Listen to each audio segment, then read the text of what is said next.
Okay guys, I'm really excited today because we've got Joe Tully coming down from Tully's Out-Regius Royals and he's bringing some new snakes, so stay tuned.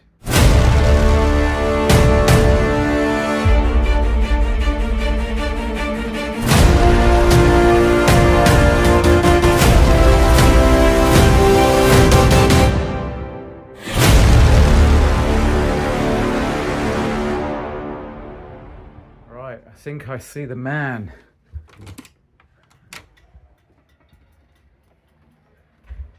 There he is. Hello, mate. The man himself. The Viking, the living legend. Joe Tully from Tully's Out-Regius Royals. And it looks like he's got some goodies in the back, guys. And goodies could only mean one thing in our community, and that's ball pythons. How you doing, bud? Hello, you alright? Nice to see you. Oh, I see you Nice rocking to the see you. royal balls. Look, how loyal is that?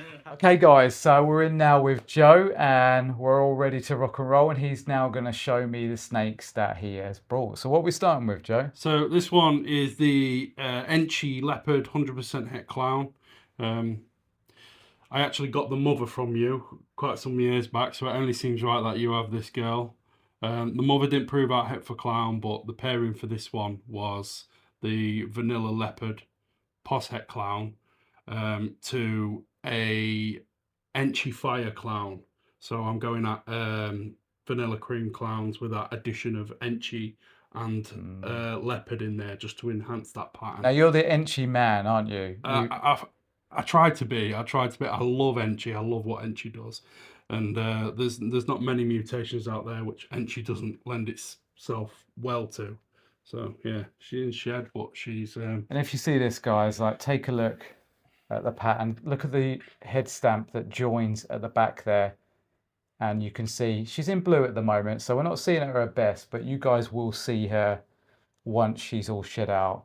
But look at this, and this is just a fantastic example of genes working together with the Enti, with the Leopard. I love this dripping down side pattern that you've got here. Look, typical ball python right now.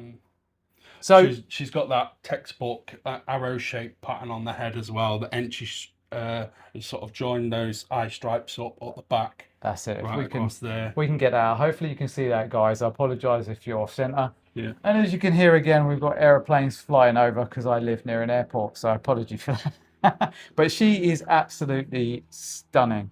And look at how chunky she is. Like, what's she weighing now? It's about 300 grams. I didn't actually weigh her, but she's smashing meals now. A little bit slow to start with, but that's sometimes the way with feeding throws and from the off. So slow to start with, but yeah, not missed a meal now for about 10 offerings. So and hopefully she'll adjust well to my settings, because snakes go for that adjustment period. With some of the ones I've brought in already, I can see some get to grips with it really quickly, and others don't. They take longer, but hopefully this girl will. Now, Joe, what would you recommend? So we've got vanilla. We've got a fantastic example of Enti and Leopard within this. She's 100% Het Clown, which is obviously my biggest love. What would you recommend that I get into this combo? Well, it's your own. It's whichever direction you want to take it. But she's got some good genes there. It's a good staple to start with. So where I was wanting to take that, so an addition of fire, getting the vanilla cream, so vanilla cream clown with Leopard and Enti, like I said, to bring that pattern out, I think will just be a phenomenal looking animal when I eventually get there. So that's what I was shooting for. Didn't get there, but I have the brother to this one. I'm holding that one back to go back to the mother later on. And yeah, that's where I take that one. Well, guys, we're going to get this little girl away and we're going to check out the next snake. Okay, Joe, who's up next? So this is my reduced clown female, a snake that I've had since a hatchling. I got it from Brim Phillips in 2019, I think it was. Oh, wow. And you know, light, isn't she? She is quite light. She's a little bit lighter than normal, actually. Maybe, I'm not sure, she's maybe going into a shed as well. But although it's nothing groundbreaking, you know, clown good staple to have into any project. The last clutch that this girl laid in April, so I used her to investigate some of the other genes that I had in like a multi-gene male where it's a bit cloudy and not sure what's there. So Yeah. use this to filter it out, and it also makes them 100% het clown as well, so it gives them a bit more market That's value. fun, isn't it? Yeah, and not only is she clown, that reduced clown. So you said before about how much of an Enti guy I am. Some of her hatchling clowns that have come out over the years look like Enti Clown. And although she is just a clown, it's a reduced line, and she's got some other traits as well, which often get overlooked. So she's a very good eater, and she's a very good breeder, and that's something that she seems to be passing on to her offspring. That's something that gets overlooked a lot, but it's definitely something that gets passed I'm on. so appreciative to Joe for this girl. As you might know, when I was breeding previously 3 years ago, I had a really solid clown. It was my first adult purchase. I remember getting her from Eric, and she went every year. I think she likes me. It's safe to say that Joe has found a good home for this lady.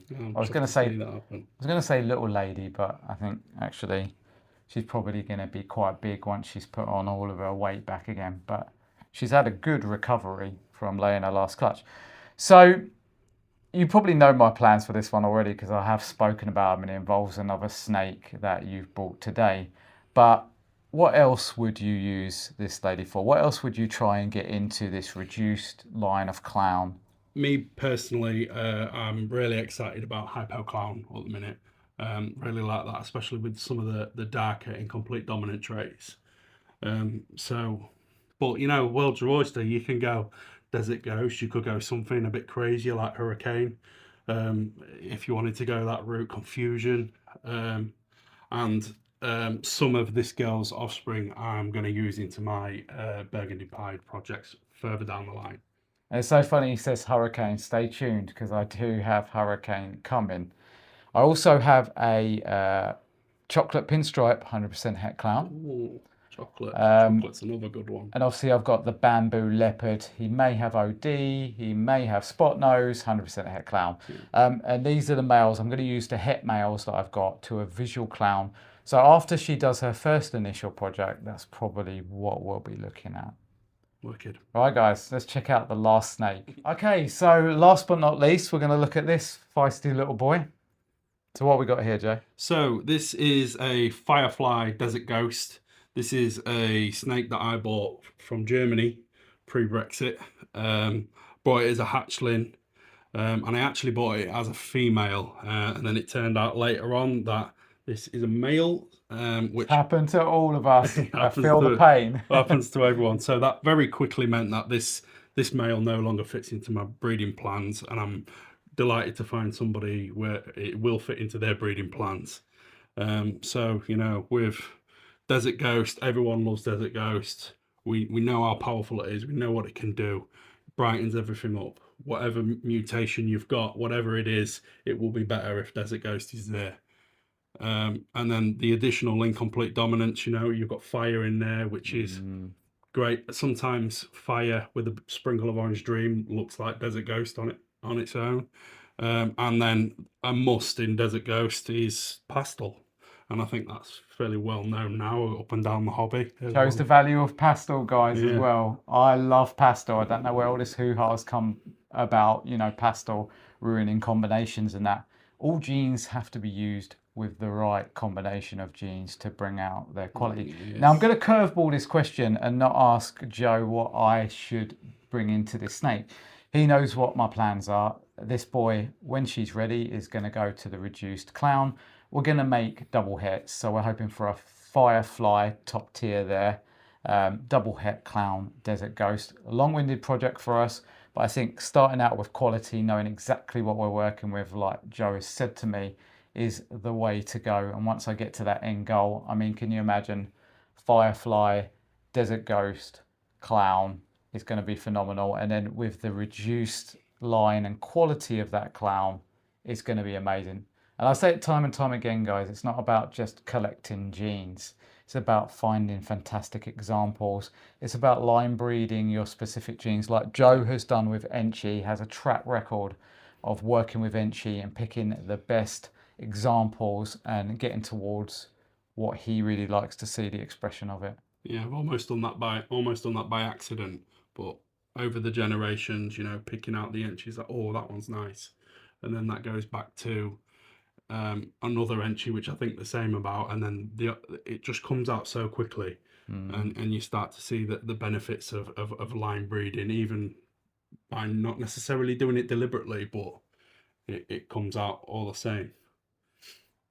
So this is fantastic. I'm actually glad I wasn't sure on the size of this boy, and I've got some of mine in dividers, but he's got his own tub, so I'm really pleased about that now. This guy is well ready. He's got some size to him. Itching to get to the girls, this one.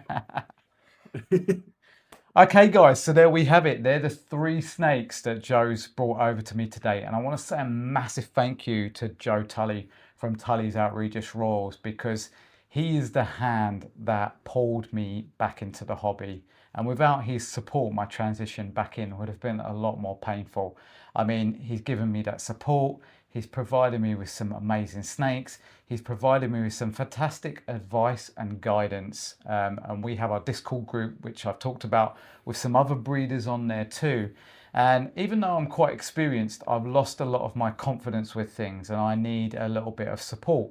So it's great when I can go back to these guys and Joe and say, look, I've come across this, what do I do? Or what's the best temperature to keep my gravid females at, or to incubate at? All the things that I knew before, and I still know now, but I'm not confident anymore because the experience has gone in the 3-year absence. So massive thank you to you, bud. My pleasure, mate. I really, really appreciate it.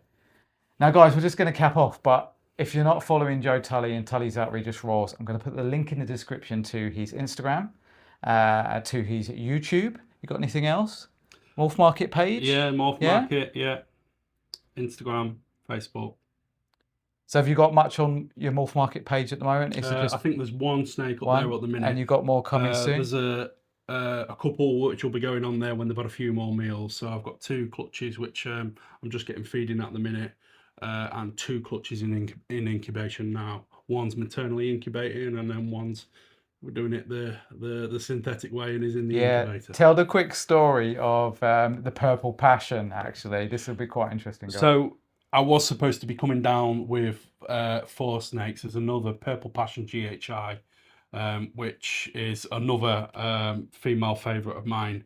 And I was happy to hand that over, and then I opened the drawer one day, looked in, and was like, oh, she was laid on eggs. So even though I had paired her, I'd not seen an ovulation, partly because of me working away offshore. I don't see them every day. The partner looks after them while I'm away, and yeah, seeing that she was on a good healthy clutch of eggs, and you know, decided to just leave her there, let her do her thing.